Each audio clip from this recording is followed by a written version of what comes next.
Well, happy Friday, everybody. Hope everyone's doing well. We are back once again. Hammond's here. Hi, Hammond. Hello, Tom. How are you? I'm Tom. I'm Tom Merritt. Chris Mancini, welcome back. It's good to have you. Great to be here. An all new format. I can't wait. Yeah. I offered Chris old format or new format, and he wisely or unwisely chose new format. So we'll know in an hour. Yeah. So it's good. It's good to have you. I know you and Hammond were getting to know each other before the show, but for folks watching, tell them a little bit what you do, because you've gone the whole route of podcasting into publishing and all of that, and I think it's fascinating. Yeah. I've had quite a journey. I've started out as a independent filmmaker and a stand-up comic, and kind of transitioned, as a lot of comedians did, about over a decade ago, into podcasting. And there was a law, I think, that required. Yeah, we kind of all had to do it. And, it's like community service. Yeah. So we ran Comedy Film Nerds for about a decade, and that closed in about 2019, right before the pandemic hit, when all the movie theaters closed. So we looked like geniuses. Like, we saw it, we knew. Yeah. But, if only they'd listened. Yeah. So I started my own company after that, because I wanted to focus on what I love the most after doing, film and stand up and everything else. And it was storytelling. So I wanted to lean more into graphic novels and scripted podcasts, and just tell stories through different mediums. And the company's been growing, and we've had multiple books right now. We have Long Ago and Far Away, which is a fantasy comedy that Tom has been a generous backer on, and the second one is in progress. That's going to be about 3 parts. And then Rise of the Kung Fu Dragon Master, which is like an 80s homage to action, adventure, fantasy, dragons, and of course Poor Judgment, which always a lot of 80s movies had with buddy comedies. But the new one is an interesting one. It's called Alpha Cat, and it kind of was inspired more by me meeting people. When I would start to do cons, they would look at the logo for White Cat Entertainment, and kids and adults, both of them came up and well, where's his book? I said, what are you talking about? The White Cat. It's a cat with a jetpack. Why wouldn't he have his own book? That's amazing. At first I was like, well, I don't really have an answer. So let me talk to the artist, Fernando Pinto. And I talked to him. It was a very short conversation. He just went, yeah, I'm down. Let's do it. So we basically put all of our childhood pop culture influences in a blender, everything from Star Trek to Star Wars to 80s, again 80s Spielberg movies. And then, but we're also gamers, so it was a lot of kinetic action, like Ratchet and Clank and Sonic the Hedgehog. So we kind of put all that into a blender, and out came Alpha Cat. And we're like, well, is it a kid's book? Is it an adult book? And the answer is more like yes. It's kind of like Looney Tunes cartoons, where which is the best of all possible worlds. Yeah, they made them for themselves, not trying to go for a demographic. So it's got all the humor of the other books, but it won't go too far into adult territory, so kids can also enjoy it. But it's really fun. So I wanted to kind of make a Star Trek in space with these epic space battles with giant insects and mysterious robots and robot temples and mystery, adventure, all the stuff we kind of grew up with, and put it all together. So that's the first issue is now out on Kickstarter. So we're almost 60% funded. So we're getting pretty, we're on our way. Could always use more help, as you know. Oh yeah. You'll never turn down help when you're doing a Kickstarter, right? In the indie world, there's always help is always good. Well, here, let me help you right now. Nice. I noticed, by the way, I am tempted. You can put your dog in the story here at the top level. And and you can you'll have Fernando will do a custom commission of your dog with Alpha or with the War Dogs, which is the mercenary pack against him. So yeah, absolutely. But that's amazing. So Tom could put 7 in, and I would put Fish Taco in, which sounds a whole lot less threatening than 7. Yeah. One person that bought it, I know she was a longtime backer. She's a huge rabbit fan, so I know the first commission will be of a rabbit. Yeah, and you've got the entire catalog level here. We can get, if you're like, ooh, the Long Ago and Far Away and Rise of Kung Fu Dragon Master sound good. Yeah, you can get that too. And then there's also add-ons. Like if you just want like one thing, you want the book plus one. So right. Okay, that's great. Easy for people. Yeah. Well, I definitely want the physical book. I have no qualms about that. This is like support in real time. This is pretty cool. Yeah. Let's see if I can log in. Tom, I already like this format better. As long as I don't dox myself while I'm doing it. Yeah. Okay. I understand that. I would like to pay, but I would like to not put my credit card on the internet. Shoot. How do I? Why doesn't Kickstarter have a login through Amazon still that you can just use it? I don't see that. I don't know why. And I thought I had saved a. Yeah, I know you've supported before, so you. So I thought I had a payment. Yeah, you should have something saved. Yeah, I don't understand how I'm getting hung up on this part of it. He's a tech expert, everybody. Remember? Yeah. Well, okay, but this is the technology of it. I actually switched to Proton Pass for my password management, but it doesn't have my credit card stuff in it, so I'm having to go switch on 1Password again. Well, Kickstarter should have saved that actually. Well, that's why I wasn't even thinking about it. Right? Yeah. Is like, yeah. Usually you just and now that one's not showing up. I guess I might have to restart the browser. What a mess! I just want to give Chris money. So for those of you also listening, it probably won't be this hard for you. So no, you'll be able to do it fine. I was going to show everybody how easy it was. So I mean, we can blame the credit card companies. Clearly, that's where the hang up is. I mean, here's the thing though: the password manager saved them, and so does your browser. So you must have it. Oh, I don't let my browser save any payment information, so that's my own fault. Do you want me to add Roger? Yeah, go. Well, Roger can add himself whenever he's ready. All right, I can add myself. I wasn't sure. Sorry, I was just Roger a player. Well, can Roger add your credit card, Tom? Yeah, Roger, can I use your credit card? You know what? If you want to pay the bill, sure. I'm down for that. You're definitely on a different mic than you usually are. So am I? Hold on. I apologize. No problem. I was doing a lot of adult things that I wish I didn't have to do. Roger, good to see you. And that was a very cryptic comment that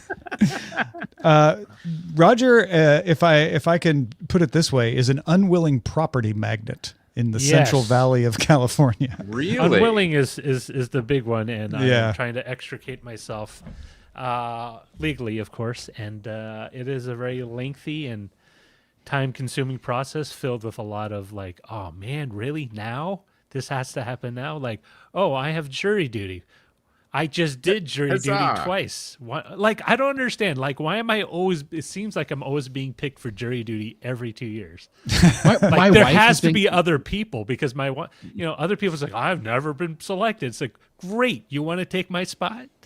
My wife has done jury duty 4 times in the last 5 years. Yeah, it's ridiculous. 3 for me. Do you always respond to the summons? Well, it says I'm supposed to respond. Well, there's your problem. Right? I guess so. So once I actually put my credit card in, which most people will already have an easier way to do that, it was like that. Like, boom, I'm in. Awesome. Well, thank you, Tom. You're welcome. And this is a challenge to everyone else listening or watching. You see if you can do it faster than I did. There's a prize of a comic book at the end for you. That's right. The winner. That's right. But the one thing about jury duty is, I've gotten picked periodically, but I'm finding like there's certain things like as soon as I get interviewed by the lawyers, as soon as you either say stand-up comic or small business owner, one really wants you, the other one really doesn't. So. Oh yeah, you become whoever has the most disqualifications left. I had the one where it's like, are you or anyone in your family a landlord? right? Because this case, I guess, was dealing with with a tenant and a landlord issue. And so if you picked one, the other side wasn't going to pick you, right? Like, so they were basically looking for homeowners who, own their home, because who else would be not a tenant or not a landlord? Or not a landlord. Right. Yeah. That's the only option. Or homeless. Or you're homeless. Yeah. So it was homeowners and the unhoused made up this jury. Yeah. Yeah, I've been called twice, and both times they asked me, they got to the employment part, and like, yeah, I was at the time I was working for Criminal Justice Services, and like, yeah, we don't need you.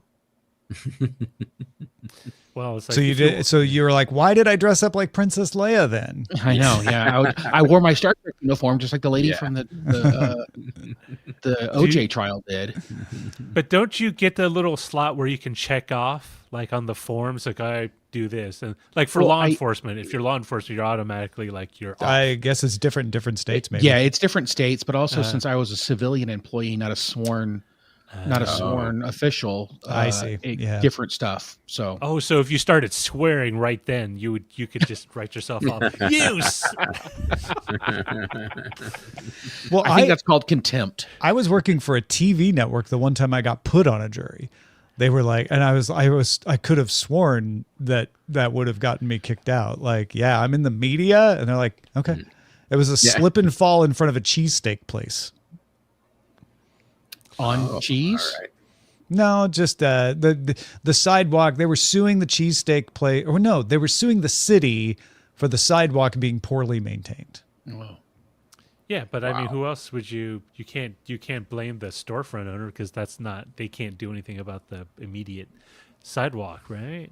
Yeah, they were covered in fried onions. So. If it was icy, then it might be the shop owner's obligation to keep it. No, they were suing the city, and I was like, oh, why work in the media? They're like, what kind? Technology? Oh, that's fine. Come on in. Reality show. This is a great setup. Can I write this all down? I was working at Tech TV in the period after Comcast had bought it and was about to shut it down and fold it into G4, but they hadn't done it yet. So I definitely couldn't say like, oh, it'll be a hardship for my work, because I'm like, yeah, we're sitting around doing nothing, just waiting to be closed down in a couple of weeks. So I guess this is more interesting. Take me. I mean, how many times has G4 actually shut down? Isn't that been multiple times? 3 now?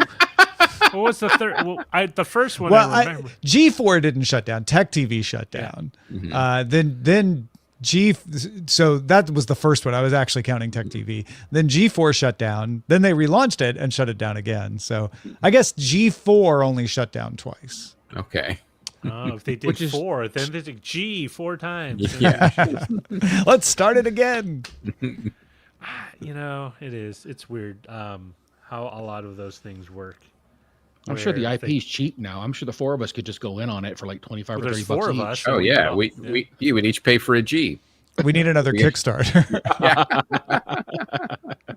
Well, that channel was of that time period, and that time period is no more, I think. Like, just the landscape of the way people get their media is so different than it was back 20, 15 years ago, even 15 years ago. Even when they relaunched it, you were looking at like, well, the landscape's kind of not the same. I don't know how this is going to work. Well, it's like being like a land baron, that made their fortune in property during the 80s and 90s, and you come around in 2025. It's like, you know what I'm going to do? I'm going to buy a bunch of rental properties, because that's going to go really well for me. Not having understood the effect of short-term rentals like Airbnb or new rules regarding tenancy and things you have to do. And is that what happened to you, Roger? That's what you're trying to. I felt kind of autobiographical. I sort of. I mean, there are lots of things. No, actually, yes. Yeah.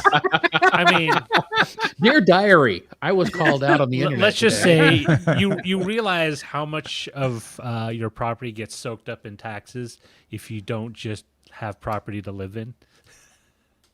Like if you use it for something. I see. Yeah. It gets taxed differently if you don't live there. It's taxed excessively, I would say, but also there's a lot of benefits, but now I understand why lots of like very wealthy hotel owners do what they do when they're like, well, that guy just went bankrupt. Why is he starting another hotel? It's like, I see what he's doing now. Yeah, he cashed out the tax problem and started something. And he from moved scratch. it over to another tax problem. That So will there be you a go, problem in Roger. 10 years. There's a path for you. It's a 1033, and it's a great way to kick the taxes down the road, except that you either die first or you have to deal with it so your family or whoever else gets it doesn't have to deal with it.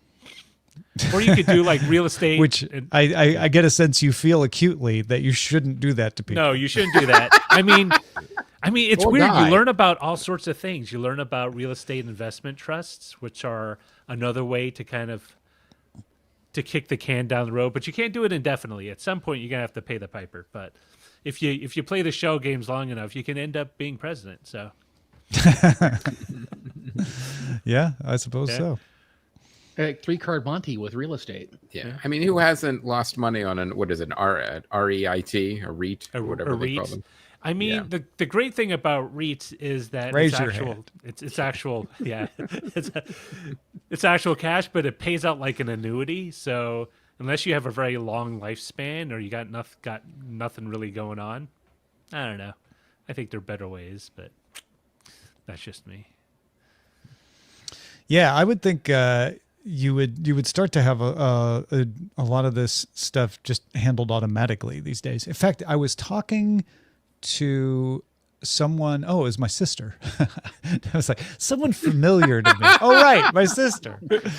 I was talking to her. She had an interview, and she was talking about how it was strange in this interview that everybody was head down typing the entire time, and it was an in-person interview. You know, she was in the room with everybody, but they were just taking notes. And apparently, the process she was going through requires them to document everything that is said in the interview, so that if they choose to hire that person, they can point to what they said that caused them to want to hire them. And then for the people that they don't hire, they need to have notes in case somebody challenges it, you know, and it felt like a place that had gone through this before and was like covering all its bases. And I was just like, but don't they just use Zoom and it makes an automatic transcript of everything? Like, why do they have to be all three of them typing? She's like, look, these people still have microfilm. They're definitely not going to use Zoom to transcribe. Is that Why like is there 8 people on typewriters? Yeah. is that like for litigation, like potential like avoiding or litigation? I would guess so. I don't know for sure, but I assume it's you know, in case someone says you didn't hire me because you don't like people with big noses, and What they if can the go whole there. thing was a ruse and was just an intimidation tactic for new hires? Those 3 people are just actors. And Yeah. you know what's so Like, what's so it doesn't weird? matter what you type. Just look like you're really furiously typing. That's not out of the bounds of what can happen or what has happened in the past. I So find when I don't know.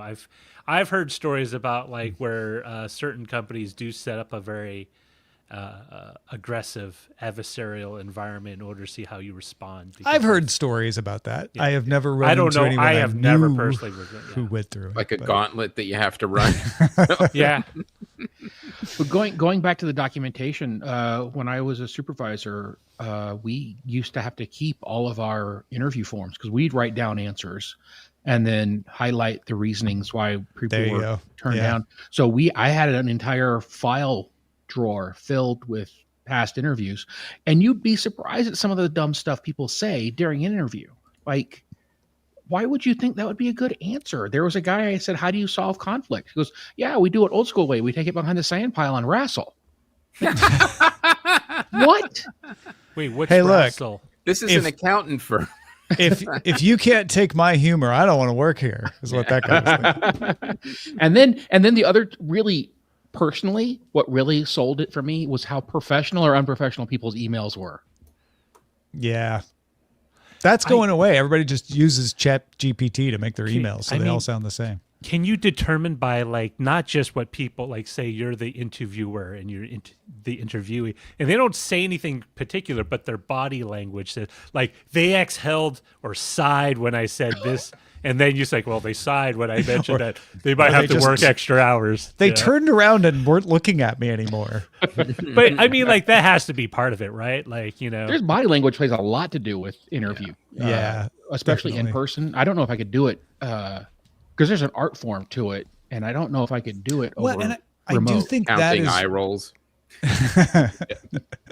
the least eye rolls gets hired. Yeah. so I should go in there with a shirt on though, but not like, you know. I don't know. You've been working out Depends on the job. I know. You dress for just the job wear a you want. tie.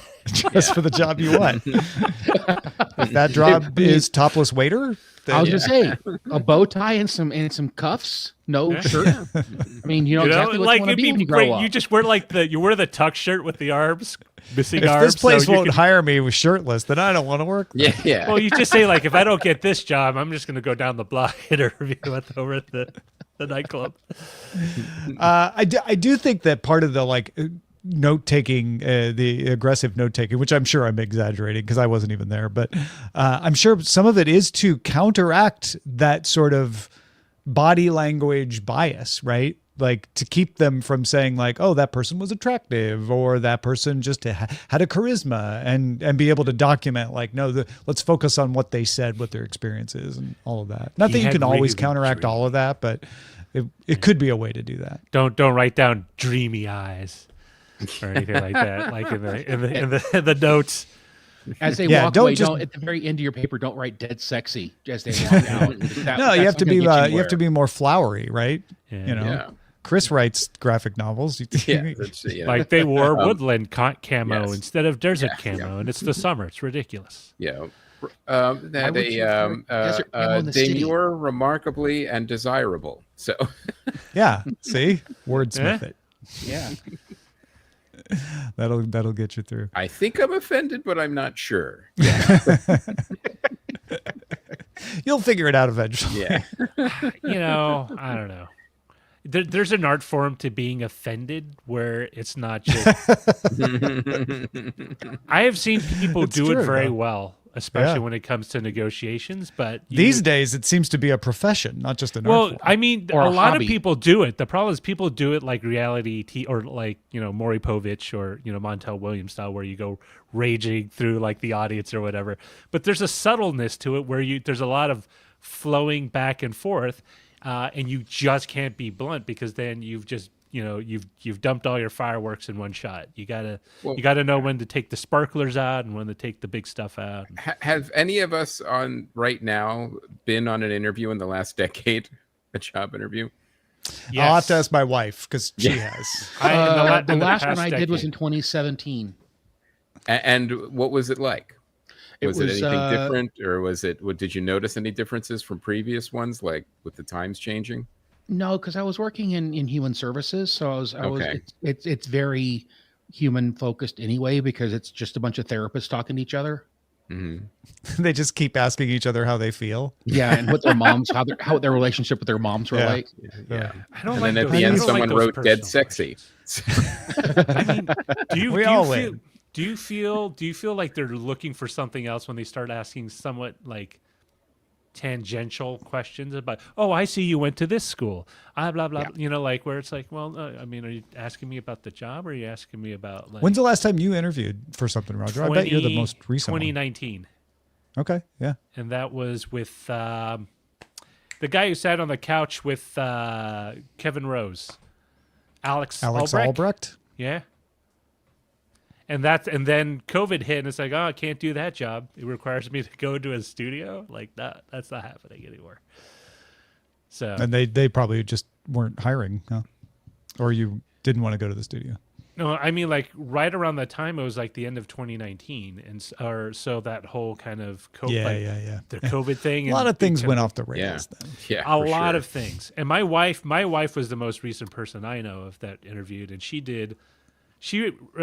interviewed over at Caltech Pomona, or not Caltech, Cal Poly in Pomona. Oh yeah. And she had to go and like dress up and do this whole presentation, drive out there. Oh wow. And it took you an hour and a half. It's like, what'd you get? It's like, oh, thank you for for coming over, and we really like what you had to say, but we decided to go in a different direction. Yeah.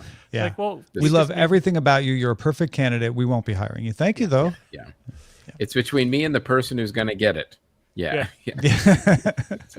Here's a voucher. We have a lot of free great soup and candidates. We also have someone we want to hire. Yeah. Oh, I remember. I think I told Tom about this. I think there's enough time that has transpired since I interviewed for that gig.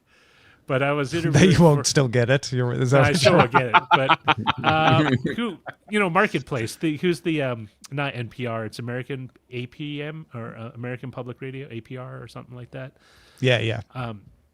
I interviewed initially with the HR person because I got recommended by a mutual friend of ours, Tom and I, and it went really well. Like the HR person really liked me. It's like, yeah, this is what they're looking for. And then it came time to me to interview with the producer, and she sounded very bummed. Like, I have to interview this guy. Like, why am I interviewing this guy? And then I noticed, this is the very telling thing, the job description I applied for changed 4 times the entire process. So it slowly went from like this, you got to do all this, to we need this. It was for someone who could produce the radio spot with Kai Rizdal and, do all the booking and all that, and slowly it ended up to being a higher end or a more managerial role. And they hired someone who, like, I guess ran the Asian Art Museum or whatever down here instead. Like, they wanted all these things. Must have a background in broadcast. Like, oh, okay, so you hired must have worked at the Asian Art Museum. You're like, wait, that seems very specific. Must be named Susan or whatever the name was. Yes. Well, I mean, it was so weird. The first thing she said to me is like, we're flying in people to interview. It's like, okay, so why are you telling me this like right when you call me? I mean, if you just wanted to get up and walk out right now, I'm not going to stop you. That's kind of what I'll write dead sexy as you walk out if you want to. Yeah. But like, why would you do that? I mean, you obviously had someone else just say so. It's like, hey, we're going to. Eileen had one. It was a startup, and she was being hired to do video, or the job would have been to do video, but they wanted her to do a test of her skills, which is typical for coders, right? Like, we want you to demonstrate that you know how to do code. But she's like, what are they going to test me on? And it ended up that she didn't. I don't know if they eliminated the position or something, but they called her and like, oh, we're not interviewing for this anymore. So maybe they had an internal candidate. But she was always like, I really wanted to know how they were going to test me, or if that was just left over from, which it probably was, from a template that was used for programmers and. For sure. Or they wanted to be a safecracker and they wanted to test your skills. Yeah. That's really their job. And they already found someone. Yeah. We all know that this job says video producer, but we all know what it's really for, right? Well, so, that's code. Here's your stethoscope. So this is, I don't know. This isn't more recent, but this is the in-between time between 2015 and 2020. There are a lot of places that kind of sent you home with homework. Like, can you do this? It's like, that's become wait more a minute. common. Interesting. Are like, one of them was, I want you to evaluate our media footprint, and like, it's like, wait a minute, are you just trying to get like a free evaluation? Or I want you to book these 3 guests for next week's show. Like, hold on. Really? And run this department for a month, and that'll be as a test. Yeah. No, exactly. And it's like, so can you at least give me like a couple of bags of free Arby's sandwiches or something? You know what I mean? Like, you're asking a lot. Arby's? Is that what you're worth? Arby's? Yeah. Honestly, of all the fast food chains, I think Arby's is. They have the meats. Underrated. Yeah, they do. I mean, listen. Okay. If you want spongy roast beef like meat, Arby's is the place. And you know what? It's addictive. It's very addictive. So, have you had their steak fries yet, or whatever they're? Yeah, my father-in-law's in love with them. Huh. Well, I remember I had one interview like years ago. Do you remember when there was like all these internet companies that wanted to do video, and they all thought they would come with that one viral series that would then go on to TV or movies and fund their entire company. And this was like every single startup, that was what it was. And I had an interview when I already knew that this was a failing business model, but I was like, if I could get 6 months to a year of some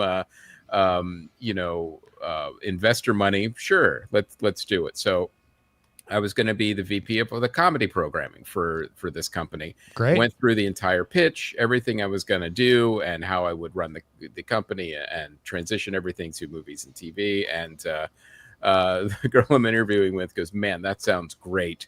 Unfortunately, it's my last day." What? So I'm like, "What? Then why would you? Why are you interviewing me? Why are you interviewing? And why would you let me talk for this long?"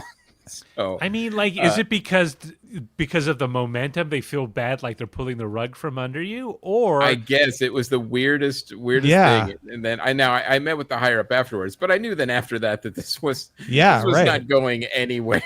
This is not a company on the rise. Yeah. So, but it was one of those like, okay, well, you've wasted both our times in a rather large capacity. See, I felt bad. I had to hire 2 people at the end of the Tech TV era, because we were in this period after we had technically been bought, but the law was such that we couldn't change any plans until the acquisition closed. So the executives were very clear, like, whatever we've been working on, we have to keep working on. Don't start any new projects, but don't cancel anything, because that's against the law. You can't, because you don't want people tanking the company or whatever, right?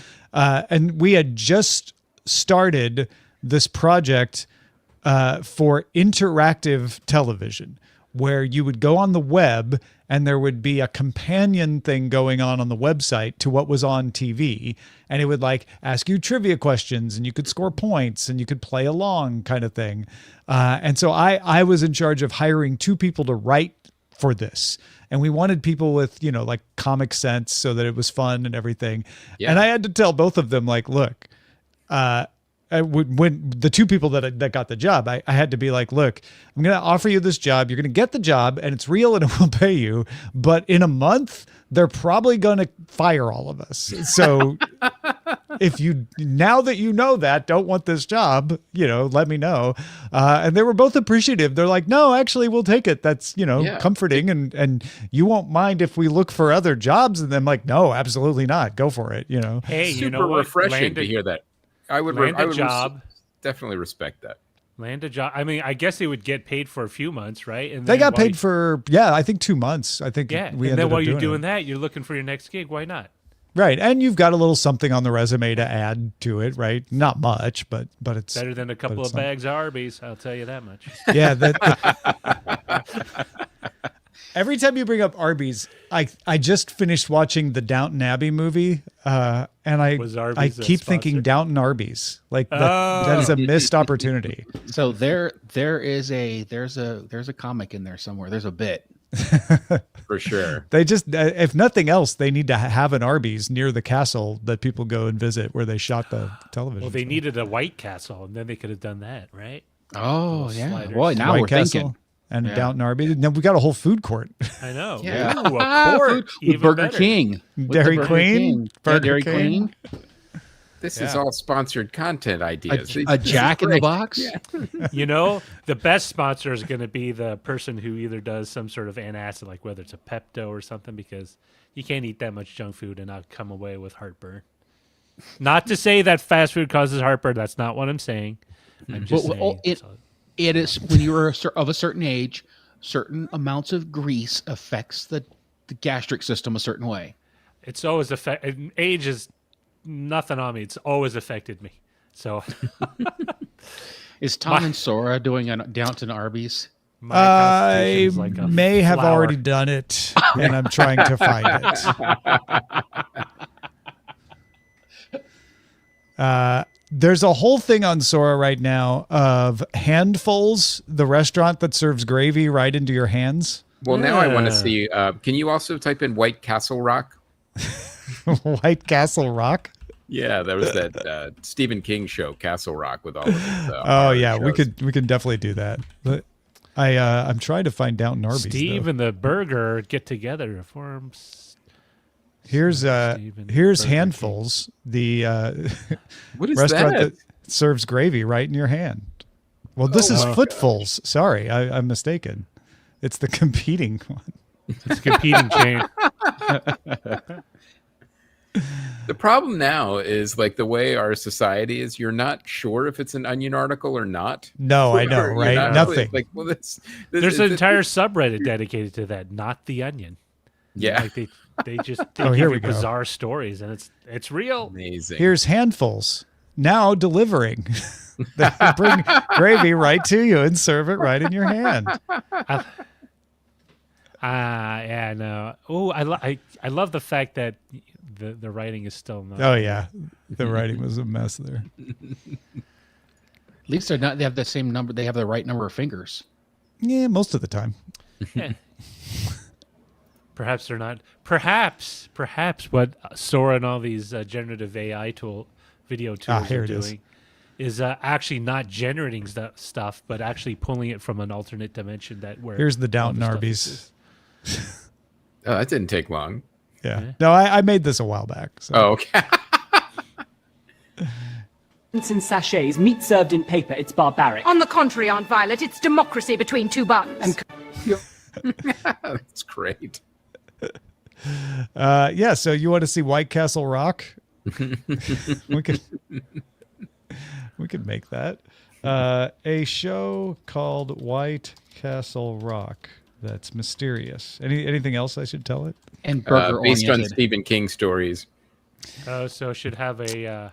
Similar to, but not infringing of Stephen King stories. And the non-copywritten steamed burger. Yes. So instead of production. like a homicidal, like a convertible car, it could just be a homicidal burger. Yeah, the copyright guardrails, I guess you say, are rather capricious on Sora. There's obviously everybody sees all the articles of the things that get through, and you do have to work at it to make that stuff go through. But sometimes when you're just not even trying, like I've had it tell me, I've been like, put me hosting Daily Tech News Show, and it's like likeness infringement. I'm like, yeah, but Yes. it's me. Yeah. I do it, and it's so I have a feeling just putting Stephen King's name in there raises the chance that it'll just go, nah, Yeah. Can't do it. we're not going to do it. And then other times you put in stuff like the Arby's thing, and it's like, oh yeah, we'll show the Arby's logo. That's great. Yeah. Arby's won't sue. They're Now, how long spongy does it take sandwiches. for it to generate something like that? Anywhere from a couple of minutes. The longest I think has ever been is like 10. Usually it's like 3 or 5 minutes for it to chew through all of it. And, is there a disclaimer on every single one that says for entertainment purposes only? I mean, there's the entire site has Yeah. that. Yeah. People, I have some people making stuff of me, singing ska. Oh, There are worse things that could be done. That's not real? Yeah. You'd think, right? You're like, no, Tom, I've seen what you if do that? I'm this. telling you, that's just an alternate reality version of you, like somewhere in a You think that's what Sora's doing? They're just Yeah, capturing yeah. actual Yeah. footage from alternate Yeah. realities. It's That's just just- a camera that's and just a a- cord. Yeah, that's just Tom Merritt mixed in with Jimmy Buffett and who else? Bad Manners. John Cougar Mellencamp. Yeah. Well, it's funny. I was at the Streaming Media Conference in Santa Monica a couple weeks back, and bringing up Sora was the kind of thing that made everyone go, I don't know what side you're on, but it is really good at things. And you can see people eyeing each other like, I don't want to get in trouble, and I'm very afraid of this tool, but also I know it could be helpful. And it was just an interesting dance people were doing around like what they were trying to help each other figure out what they should feel about it. It's, I mean, And not even just on the copyright side of it, right? There's that's pretty clear, but on the like, yeah, but I could probably make an entire show out of this. Should I? Yeah, the morality of using it. There's that thing, and then there's the legal, and then they're also kind of intertwined right now. So no one's really 100% sure what it's going to look like, how to use it, or will it get shut down? Yeah. Tom Cougar Merritt Camp. Nice. Now, The if you just Merritt type Camp. that in, it would come out like that. Like Would that be the only thing you would have to put in a prompt? You can do it. Yeah. It's kind of like spinning the wheel to be like, I don't know what I'm going to get. But let's it is. try I feel lucky from Google. Yeah. I might get a content violation for that one, where it'll be like, oh, you said Tom Merritt. You don't have the rights to use Tom Merritt because it's not smart enough to know I'm Tom Merritt.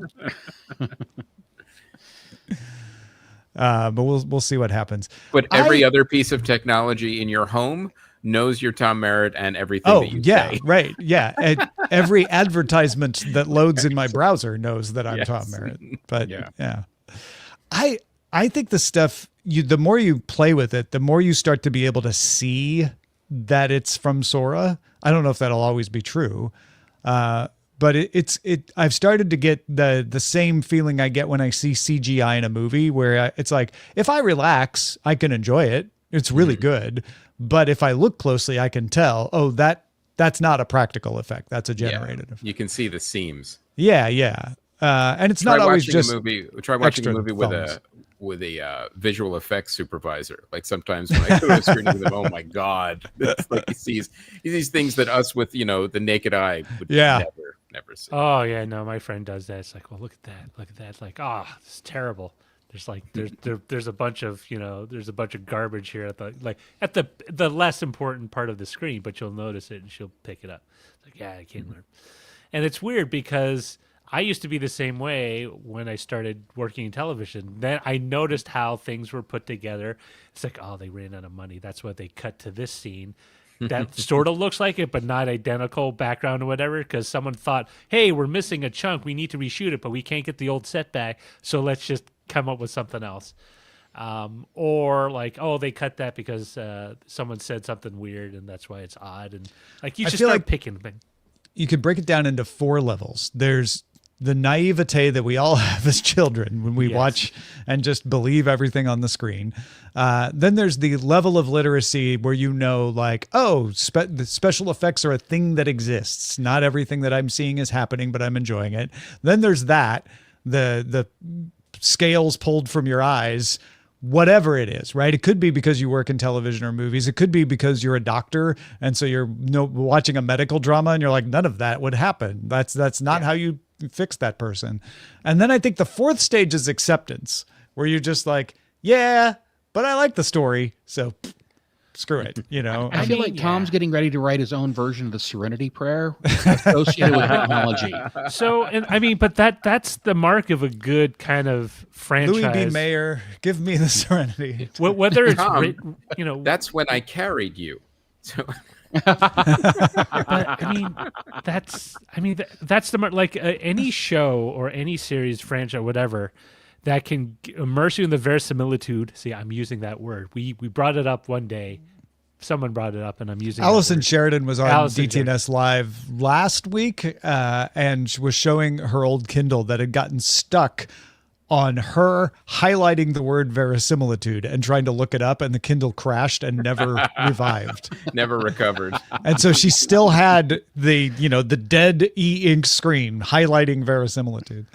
And now I'm using it to show that, contextually, if everything's believable in the world, regardless how absurd or fantastic it is, you go along with it because it has its own rules that it's following. Right, whether it's like a sketch comedy show, like if they're going with whatever gag they are in the joke in that skit, you go along with it because it's funny, but also because it's coherent throughout the entire piece, whether it's like 5 minutes or 3 minutes or 2 hours. But animation, every animation I feel like is a great example of that principle at work, because animation never looks real.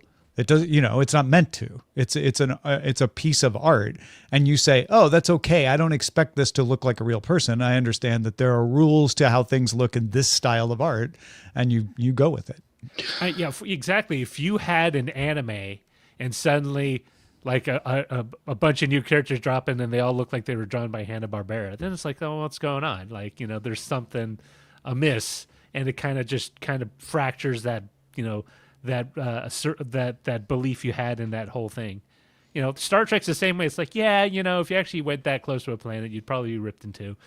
but you believe it because the characters believe it and they act like it. So can I go back to something Chris said, going back to the idea of the Serenity tech prayer? Yeah. When he said that was me carrying you, the image that would go with that is a guy in a green screen suit carrying you. And then it would be underneath, that's when I carried you. And it would be. Yeah. Nice. I like All G. right. James B saying, sand people walk in single file to hide their numbers. These tracks are side by side. So I really think Obi-Wan Kenobi was actually trying to radicalize Luke Skywalker because he told him that stormtroopers these shots are too accurate for sand people. These are Imperial stormtroopers. And then we find out they're the worst shots in the universe. You know, so Obi-Wan Kenobi was lying to him to radicalize him. Oh, yeah. No, there's a whole Why do you think he was in entire hiding? chain of thought on that whole thing. That the stormtroopers were in fact not terrible shots, but were in fact ordered not to hit them because it was all part of a grander scheme to get into the third movie, the third part of the trilogy. They were right? ordered by George Lucas not to hit them so he could make 3 movies. The plot told them not to shoot well. Yeah, well, no, I mean the whole thing. Like if you look at, they don't shoot at them. The whole point is they're corralling them into a specific area. They're hurting Right? them. I see. Just like in Return of the Jedi. Jared doesn't actually, now that he's commanding the fleet, he Jared? says like Jared? you know, From Subway? no, that's a Too different soon, jet. Tom. Too soon. But he said like the ships, the Imperial warships don't fire on the rebels because the Emperor specifically told them just make sure they don't leave the area because he needed them to set the scene in order to turn Luke Skywalker to the dark side, which didn't succeed. Spoiler. But it was a trap. It was a trap. It's a trap, And I'll say this as much. Admiral Jared told us. Admiral Akbar comes Jared from one of the- Akbar. That's his first name. As we don't. Jared Akbar. Roger calls him Jared, but for us, it's He's on Admiral. first name basis. That's nice. Well, no, I mean, Admiral Akbar's people are called the Mon Calamari. I mean, like, literally, someone was eating lunch. It's like, we need another alien species. I think And I know who that someone may have been. And there's like, you know what? Maybe we should have Lunchables as a people. No, someone's like, no, what about calamari or something? Man, this it is cranking along on our White Castle Rock thing, which makes me think. Oh yeah, because I have a lot of people have deduced this. We don't know it for sure, but we have heard OpenAI say they have filters on the prompt and the output. And so sometimes you'll put in a prompt and it'll immediately say, no, we can't do that. Sometimes it'll crank through, and then it'll say, no, we can't do that because whatever the algorithm put out was infringing, but it wouldn't necessarily have to have been. You could just say the AI changed its mind, Tom. We don't need to antagonize the algorithm. Yeah. It has the right to change its mind anytime it's wants. We are willing and loyal servants. But I think what it might be doing now is if it hits that content violation, it starts over again. And it's like, oh, well, that one didn't work. Let me. Oh, it loops. Yeah, it may be like I put something out and it's like, that's a content violation. But before we tell the user, maybe try again. And maybe it tries a couple of times. Because I found that some of the ones that I suspect might hit the content violation barrier will occasionally take longer. And still, sometimes they'll still end up in a content violation, and sometimes they won't. So the fact that this one's taking so long makes me suspicious about it. It's telling a hell of a story, or it's restarted, or both. Yeah, and either way, it's fine with us. The AI can do whatever it wants. Yeah, that's right. It knows what it's doing, Chris. Right? I just want the AI assistant that can like make money for me, like. Everyone talks about passive income, but I want like an AI. You want active income? I want active income without me being active in it, right? You want to be the passive one. Yeah, exactly. Right. No, I want to be the cliched like guy with like, the Bermuda shorts and like, the Trader Joe's shirt sitting somewhere in a hammock sipping a Mai Tai. Just enjoying life while just checking your bank balance as it goes up and up and up. Watching the zeros get added to the end. Have you tried being a real estate magnate? You know what? They say there's a lot of money in it, Roger. You know what? That is one of the greatest callbacks I've ever experienced on the live internet. That was masterful. That's really well done. You've achieved peak verisimilitude, Chris. Chris is a professional comedian. You have to remember this. Well, what's interesting is that one of the things that the algorithm on YouTube has been thrown at me has been a lot of people running car washes and laundromats as ways to make money. And so I have all these, independent investors. you dig down underneath the car wash and you create your lab. Well, no, it's literally like these guys like, yeah, I bought my 6th car wash. It's like, what? And they're just explaining. You have to just buy the actual business. You have to buy the car wash. You buy the business. They show you how much money they make, what their expenditures are. The business charges people. And then you see all the tedious aspects of that life, right? Yeah, they show you like, oh, the pump blew again. Now the thing's all flooded. I got to fix that. Or someone broke the wand in the self car wash. That's not passive income. Oh, I got to chase away the homeless people because it's a nice structure to keep out of the rain.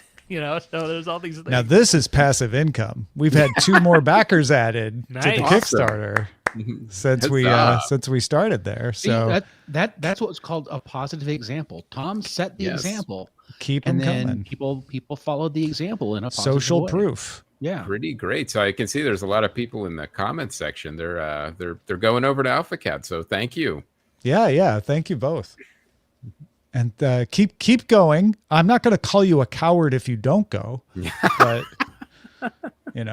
it's just better if you do. That's Oh, you should do what they do on Ghost Hunters to get the ghosts to come out. They egg them on. It's like, what are you scared? Like you're a ghost. I don't think egg the ghost on. Yeah, like why don't you show yourself? Like come on. They taunt the ghosts. Yes. Yeah, that seems like a bad idea. That's like taunting the AI. But it's like, of course, if you're taunting a non-existent thing, like it's what Hammond's going on a ghost tour later today, aren't you? Yeah, oh, nice. Yeah, I'm going. Yeah, my kid has signed up for a Salt Lake City ghost tour with their school, and I get to attend and go along with it. So we're walking around a couple of graveyards and a few old buildings here in Salt Lake, and we're going to hear about their hauntedness.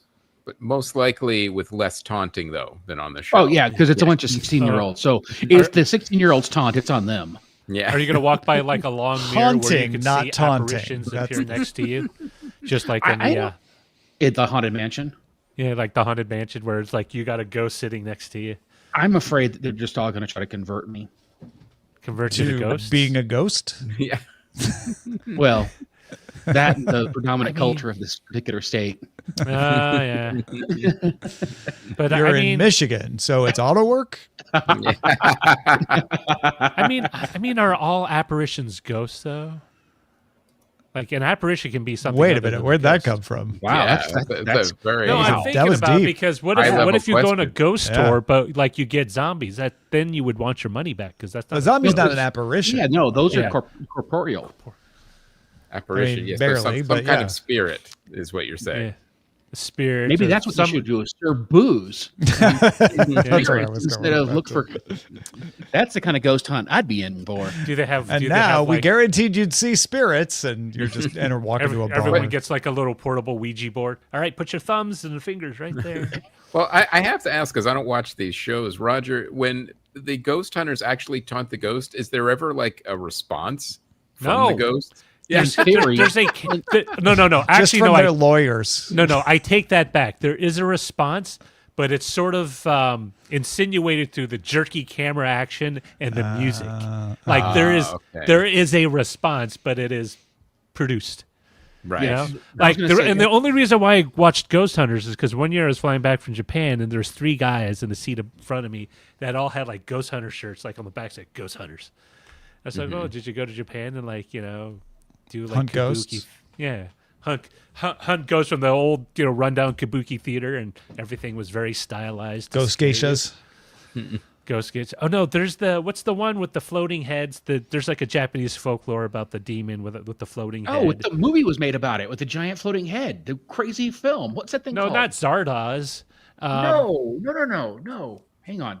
I'm gonna. But no, it's like Ghost Hunters. That sounds very familiar because I used to have cable TV, and I remember seeing the ads. It's like, I'll watch it. It's like, this is stupid. This is just as bad as the going like the In Search of the Sasquatch, where it's all of them just all doing like the Keystone Cops thing, trying to get the gear to track Sasquatch, but you never see it. It's like, there's a lot of Sasquatch on Sora. People love to put Sasquatch in a video. You know, and I've often said that no copyright violation. Yeah, exactly. No, but isn't Sasquatch sort of general domain or a public domain?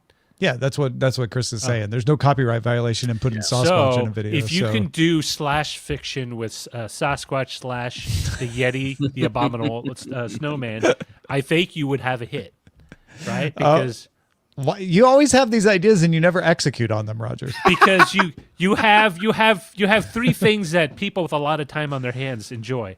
Cryptids, that means creatures that people believe still exist that don't. Semi-human creatures, right? That's why things like werewolves are so enticing, because they're not just a wolf, they're like a man wolf. And third, it's like, hey, maybe I went camping and saw one. So there's that sort of that narrow aspect of believability, like I might have touched it. So get to work. Yeah. I have to get the suit together, and then I'll do the cover photo first before I write anything. You could have your own Kickstarter for it. I'm just saying. I can see Roger like being a skeptic of all these things, and then it comes back from Scotland. I just saw the Loch Ness Monster. Yeah. One thing will get him. Like what? Yeah. I swear it's true. Yeah, it's true. I saw something. Real. Roger, you were stuck in a sleeping bag for 4 hours. You were unconscious. But you know, there's a thing for those. People just love to believe. Now, JPEG84 suggests that Sasquatch, Bigfoot, and the Yeti are the same thing in different regions. Oh, there's a big thing. Sasquatch, Bigfoot, yes. Yeti, technically no. Himalayas. Yeah. Yes. So are they related, or do they just get around? And it's just one. I mean, depending on who you read, the Yeti could be like, people have manifested it ever since whatever Englishman went out to the Himalayas and tried to climb it. And because it was there. It was there, and the whole Yeti thing was like a human-like creature. But for the locals, it's more of just a creature. It's not necessarily a bipedal abominable snowman too. Wasn't that the Yeti, the abominable snowman? Yeah. Is that the same? Yes. I think Sasquatch is to Bigfoot as Yeti is to abominable snowman. And I just saw that on an SAT question. Yes. Although I got it wrong. That's why it stuck in my head. Abdominal snowman, if you want to do like an exercise abdominal. That's a snowman made by someone studying anatomy in grad school. Or really likes crunches. 100 crunches in the morning, 100 crunches before bed. We're so close. We have a closed ring on one of these. Oh, nice. Oh, there it is. White Castle Rock. Here we go. Ever since I drove into this town, it feels like the fog's watching me. The tower's older than the rest of White Castle. Older than the town record books. People who go inside, they don't all come out. Whatever's waiting in there, it's calling. They mentioned burgers. Yeah, they got no burger. They did not pick up on the burger hint. It just played us an actual clip from Castle Rock and put white at the top of it. You could cut to the inside, and it's just a bunch of sliders just waiting. But they didn't. That's the disappointing part. You could see this one that said content may violate our content policies. I was remixing. Someone had made a view of Madagascar. And I was like, put Gen Z protesters removing the president, which was a thing that happened in Madagascar a couple of weeks ago, like an actual event. And it was like, yeah, no, that violates our policies. We're not going to show an actual event. Forget that. I don't know. I mean, the promise. It took a long time to make a video that didn't have any burgers in it. I know. It's a little disappointing. That was quite a long processing amount. Yes. We're going to need to complain to the motherboard. Very carefully, though. The board of mothers. Yeah. I mean, there is a diner in one of these shots, so it's it's at least got one restaurant. So my parents lived in Antananarivo for 2 years in Madagascar, and they said it was a rough place to live. Yeah, No, it's beautiful, but it's not a stable government. Yeah. They had armed guards that were stationed outside their house that were hired to live outside, work for them outside their house. Wow. Were they just there for those 2 years, or was it? Yeah, they were there just for the 2 years. And luckily, like, my dad was retired military, so there's like this weird little Marine post there, and so they're able to go there for shopping and kind of have some semblance of some American things while they were there. But yeah, it was a interesting 2 years. Is the whole country like that? That it's a little. Well, that's their capital, so you'd think the capital would be their most thriving place, but like. My dad stopped the jewelry store from being robbed. So, he got super discounts. So my mom came home with a giant diamond doorknob on her finger because they got such a smoking deal for it. And so some places it's reversed. Like the hinterlands are actually much safer than the capital, just because there are fewer people. Honestly, there's 33 million people in Madagascar. Only about 1.4 million live in the capital. Like if you're out in the hinterlands, typically you're maybe not making as much as people in the more urban settings, so not as much to steal. Yeah. No, it was a crazy time for them. Yeah. Stealth Dave has a theory. He says Yeti and Sasquatch are related, but haven't spoken since that discussion at Thanksgiving 3 years ago. So it's always about politics. The Loch Ness Monster. And River Mike points out that Yeti is cooler. I mean, a cooler. Oh no, Yeti is a cooler. Isn't that a brand? Yes, that's of cooler? the joke. Oh, Thank you. Yeah. It's also a brand of microphone. Yeah. Oh yeah, you're right. But isn't there a Bigfoot thing now? I used to have a Bigfoot email address. Oh, Bigfoot carpets. Remember they used to sell like flooring and Pilot X at bigfoot.com. Wow. Oh, tangentially, one thing I noticed is every region on the planet has some variation on the Loch Ness Monster nearby. Yeah. Like it's just a thing, just to have a large body of water and then you have a creature in it. Yep. There's what's the one up in the Great Lakes? There's one in the Great Lakes? Yeah, I didn't know that. Or not in the Great. There's like one in the U.S. Like a Loch Ness. There are a couple in the U.S. Champ. Lake Champlain. Bessie is the lake monster in northeastern Ohio and Michigan folklore. In Lake Erie. South Bay Bessie. Yeah. Lake Champlain. There's Champ or a Champ because it's Lake Champlain. Yeah. It's pretty good. Mm. And then there's a Bigfoot like creature they call in the Florida Everglades, the skunk ape or something. Yeah, the skunk ape. Yep. Yeah, that's legendary. I mean, I'm not even kidding the Jersey Devil or the Mothman. That's a hockey team. Yeah. Yeah, there's a lot of them. A lot of them. I actually hadn't heard of those other ones. Those are new. Oh, the Mothman. They did the movie with Richard Gere or something. Yeah, Mothman Prophecies. Oh, okay. Oh, that's that? I mean, I've heard of that movie. I didn't realize it was the Florida monster. Oh no, not those. Skunk Ape is a little more. No, that's a different movie that's probably going to show up on the old Sci-Fi Network at some point. The Florida monster is Steve. He's just a guy who lives up in the Panhandle. Deals in bath salts. Yeah. What's the new one? There's a new horrible drug that's easy to make and quick to get people addicted to. That's like the new fentanyl. I just saw it. Like people are talking about the new Kush, which is an old name for marijuana. drugs, but it's being reapplied to this new thing. It's also a name for a soap place in our mall, actually. Is it a soap place, yeah. Chris? Are you sure? I don't know. Yeah. Maybe I'll go in now and make I know the sure. place you're talking about. I've never been in there yet. We should probably double check. I guess in Sierra Leone, it's a mixture of cannabis, fentanyl, tramadol, formaldehyde, and according to some, ground down human bones. And you smoke it like a cigarette or a cigar.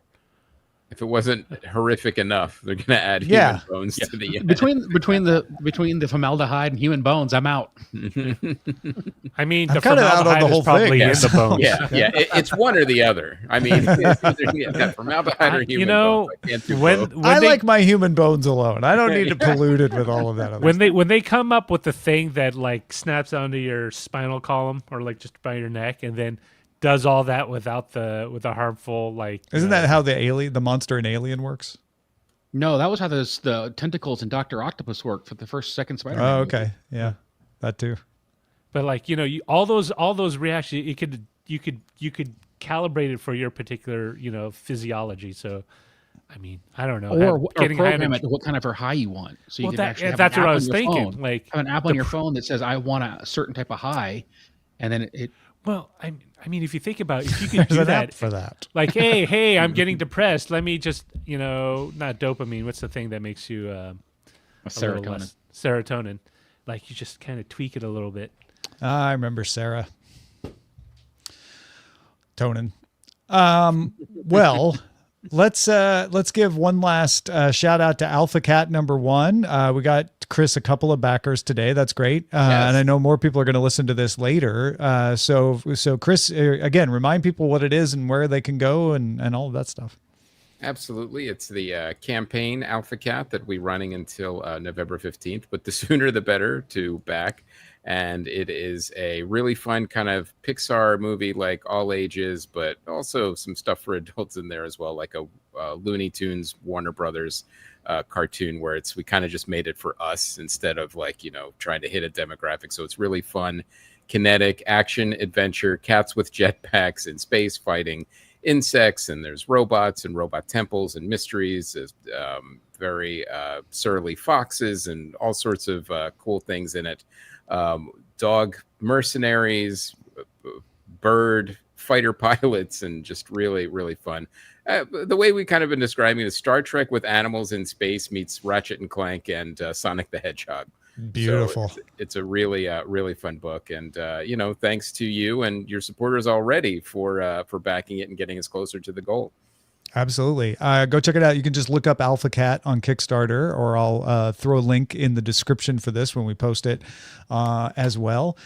Chris, thank you for hanging out. I hope you had a good time. It was fun talking with you. This was always a good time. I do like the more relaxed format. Really fun. Oh, Although good. I like the other format too. They're both sure. We still good. got it around. Yeah. So thanks again for having me. And Hammond, nice to meet you. And Roger, always a pleasure to see you again as well.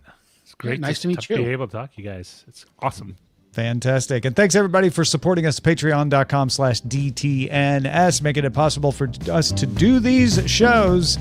Until Monday, everybody, have a good weekend. Talk to you soon.